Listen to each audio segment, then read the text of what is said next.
কোরআনকে নিয়ে শপথ করাচ্ছে, সেই টিএমসি তো কোরআনের বিরুদ্ধে। যেসব মুসলমানরা এই কাজ করবে তারা মুনাফিক।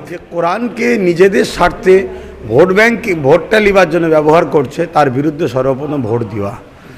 এবারে মশলা হচ্ছে শরিয়াতে আপনি যদি কখনো কসম খান বা কোনো শপথ করে নেন, তার জন্য কাফারা দিতে হয়। 3টে রোজা রেখে দেবেন, কাফারা হয়ে যাবে। এমনি কোরআন শরীফ কবরস্থান শপথ করাচ্ছে যে টিএমসি দিয়ে ভোট দেওয়ার জন্য, আপনি একটা ধর্মগুরু হয়ে কি বলবেন?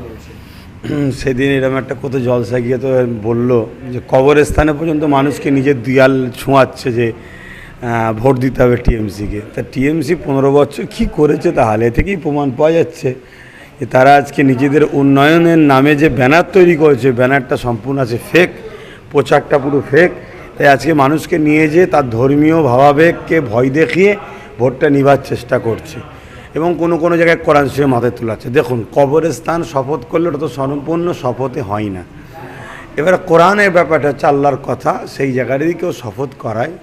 সর্বপ্রথম যে কোরআনকে নিয়ে শপথ করাচ্ছে সেই টিএমসি তো কোরআনের বিরুদ্ধে। যেসব মুসলমানরা এই কাজ করবে তারা মুনাফিক। 3 নম্বর কথা হচ্ছে যারা এই কাজ করাবে, যাকে বলবে যে কোরআন শপথ করে বলো, সেই ব্যক্তিটার উচিত হবে যে কোরআনকে নিজেদের স্বার্থে ভোটটা লিবার জন্য ব্যবহার করছে, তার বিরুদ্ধে সর্বপ্রথম ভোট দেওয়া। এবারে মশলা হচ্ছে শরিয়াতে আপনি যদি কখনো কসম খান বা কোনো শপথ করে নেন, তার জন্য কাফারা দিতে হয়। 3টে রোজা রেখে দেবেন, কাফারা হয়ে যাবে। এমনি এখন যা দেশের উন্নতির অবস্থা, বেকারত্ব যেভাবে বাড়ছে, এমনি রোজা রাখা অভ্যেস করা দরকার। সামনের দিন আরও খরা আসছে এবং পাশাপাশি রোজা মেডিকেল সায়েন্স বলছে সপ্তাহে 1 দিন রাখা লিভারের জন্য, ক্যান্সারের মতো রোগের থেকে বাঁচার জন্য অনেক উপকার।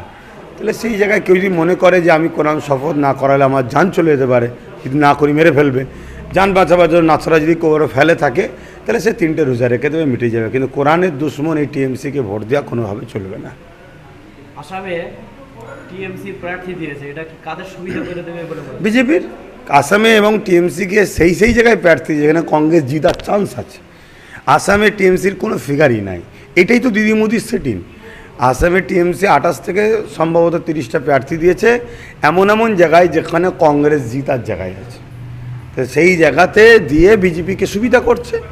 আসাম শুধু নয়, ত্রিপুরা, মেঘালয়, এসব জায়গায় টিএমসির কোনো গন্ধ নয়, টিএমসি কেউ চেনে না। সেখানে কেউ তারা প্রার্থী দিয়ে আজকে কংগ্রেসকে হারাতে চাইছে, হারিয়ে বিজেপিকে সুবিধা করতে চাইছে। এটা মানুষ বুঝুক, মানুষ দেখুক, মানুষ ভাবুক, কবে ভাববে।